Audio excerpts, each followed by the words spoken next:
Bonjour Adrien Gindre. Bonjour, Votre invité ce matin, Manuel Bompard, le coordinateur de la France Insoumise. Bonjour Manuel Bompard.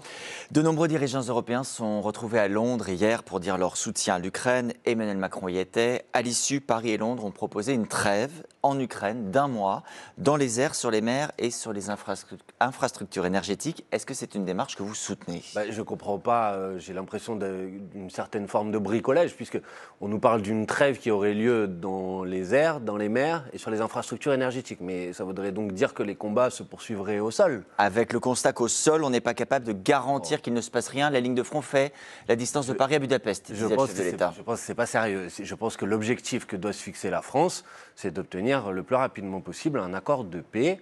Et un accord de paix qui ne peut pas se faire sans les Ukrainiens. Les Ukrainiens doivent être autour de la table et on doit créer les conditions d'un cessez-le-feu partout, y compris au sol, et ensuite d'un accord de paix. Et pour obtenir un accord de paix qui soit une paix durable et juste, il faut des garanties de sécurité.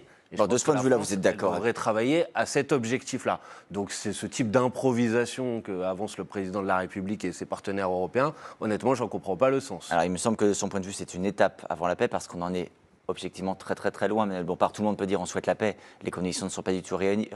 L'état d'esprit du président russe n'est pas du tout là. Je vais vous dire, je vais parler de ce qu'a dit le président de la République hier, mais je suis quand même assez stupéfait.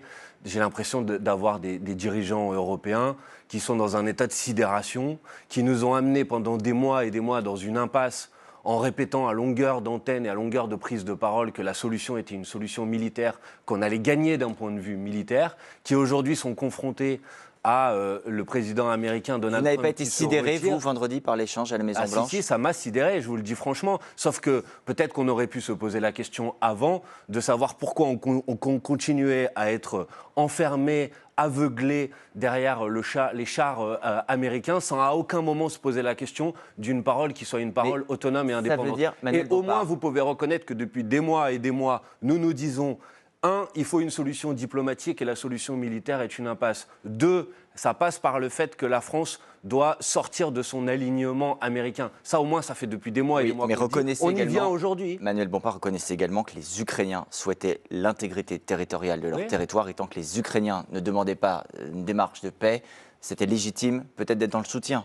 Mais attendez, moi, à aucun moment, j'ai refusé d'être dans le soutien. D'ailleurs, tout à l'heure, j'entendais votre éditorialiste dire « la France insoumise refuse tout soutien à l'Ukraine ». C'est pas ce que nous avons dit. Nous avons dit qu'évidemment, il fallait soutenir l'Ukraine, mais qu'il fallait sortir de Il y a un an, Manuel Bompard, vous avez voté contre l'accord de sécurité qui avait été soumis à l'Assemblée nationale. C'était un débat sur l'Ukraine. Vous aviez voté contre, comme les communistes. Nous avions voté contre, évidemment, pour une raison très simple, c'est que cet accord prévoyait l'intégration de l'Ukraine à l'OTAN et l'intégration de l'Ukraine à l'Union européenne. Et Adrien Gindre, si vous regardez, si vous écoutez attentivement ce qui est en train de se dire aujourd'hui, tout le monde a compris que l'Ukraine n'intégrera pas l'OTAN, puisque dans les conditions de sécurité qui sont nécessaires pour avoir une paix durable, évidemment que la Russie ne l'acceptera jamais. Donc on avait plutôt raison à l'époque. Je reviens, Manuel Bompard, sur la dimension militaire. Oui. Vous dénoncez la dimension militaire. La présidente de la Commission européenne hier, Ursula von der Leyen, dit « Je prépare un plan pour réarmer urgemment l'Europe ». Dans son blog ce week-end, Jean-Luc Mélenchon dit « Il faut faire obstacle à l'Europe de la défense ». Donc on ne fait rien, on ne bouge pas. Mais d'abord, regardez, hier vous avez eu un sommet entre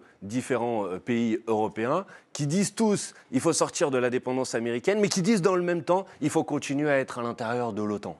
Qui disent aussi il faut notre propre autonomie. Quand le président de la République, encore que vous adorez citer, dit il faut porter notre effort militaire à 3,5% du PIB, il dit pour nous préparer. Mais est-ce que vous savez qu'aujourd'hui 50% des dépenses militaires européennes servent à acheter des armes aux États-Unis d'Amérique? C'est ce que le président de la République déplore. Si vous voulez construire une indépendance vis-à-vis des Américains, la question qui est posée, c'est comment vous avez une industrie de défense française et une industrie de défense européenne et que vous n'utilisez pas et que vous n'augmentez pas les dépenses militaires pour acheter des armes aux Américains. De ce point de vue-là, vous avez une convergence avec le chef de l'État. Mais non, ce n'est pas une convergence avec le chef de l'État. Il dit exactement qu'il faut acheter européen. Mais il ne fait rien. Ça fait depuis des mois et des mois qu'on dit qu'il faut sortir des dépendances vis-à-vis des Américains. Ça fait depuis des mois et des mois qu'on dit qu'il faut sortir de notre aveuglement et de notre enfermement dans l'OTAN. Et aujourd'hui, vous avez un président de la République qui nous dit qu'il faut sortir des dépendances américaines, mais qui continue à envisager c'est d'être à l'intérieur de l'OTAN et de construire un pilier européen de l'OTAN. Tout ça n'est pas sérieux. Je voudrais également... je veux juste dire une dernière chose. On n'a pas terminé. Hein. Très, très rapidement, mais parce que j'entends le Rassemblement national aujourd'hui, maintenant, qui nous dit non, il faut rester avec les Américains, il faut rester avec l'OTAN, alors que pendant des années et des années, le Rassemblement national disait on tourne le dos aux Américains. Vous dites on tourne le dos aux Américains et à l'OTAN. Non, je dis qu'il faut qu'on soit indépendant, non aligné. Bon. Donc oui, ça passe par la sortie l'indépendance de l'OTAN. Elle passe notamment par le fait que la France a une dissuasion nucléaire. Oui. Qui est censée protéger les intérêts vitaux de la France.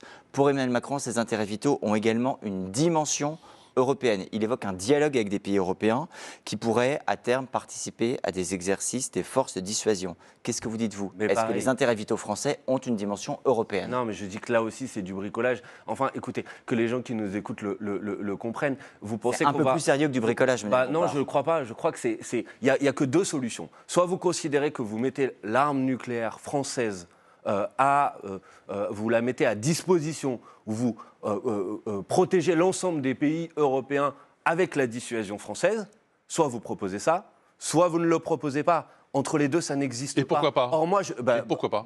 Très simplement, parce que je ne crois pas que l'arme nucléaire française doit, par exemple, aujourd'hui garantir, par exemple, les aventures que pourrait prendre un pays comme la Pologne, qui est aujourd'hui aligné avec les États-Unis d'Amérique, ou avec un pays comme l'Italie, qui est aujourd'hui dirigé par une présidente d'extrême droite, Madame Meloni. Donc, je pense que ce serait une folie. Donc, évidemment, qu'il ne peut pas en être question. Vous qui souhaitez la paix, est-ce que vous considérez, comme le Premier ministre hongrois Viktor Orban, qu'il faut des négociations directes avec la Russie? Il faut des négociations avec l'ensemble des belligérants autour de la table. Il doit y avoir autour de Donc la Russie, oui. Il doit y avoir autour de la table M. Zelensky, qui n'y est pas pour l'instant, quand même, c'est la moindre des choses. Et il doit y avoir évidemment Vladimir Poutine. Notamment parce que Vladimir Poutine refuse de discussion avec Volodymyr Zelensky. Oui, donc il faut créer les conditions diplomatiques pour que tout le monde soit autour de la table. Parce que, de toute façon, si vous voulez faire la paix, il faut faire la paix avec les gens qui se battent. Et les gens qui se battent aujourd'hui, c'est les Russes, parce que c'est eux qui ont déclenché cette guerre, et c'est les Ukrainiens, parce qu'ils sont victimes de cette guerre. Un dernier mot concernant l'une de vos eurodéputées, Rima Hassan. Oui. Pourrait-elle être déchue de sa nationalité? C'est en tout cas l'hypothèse formulée par 2 membres du gouvernement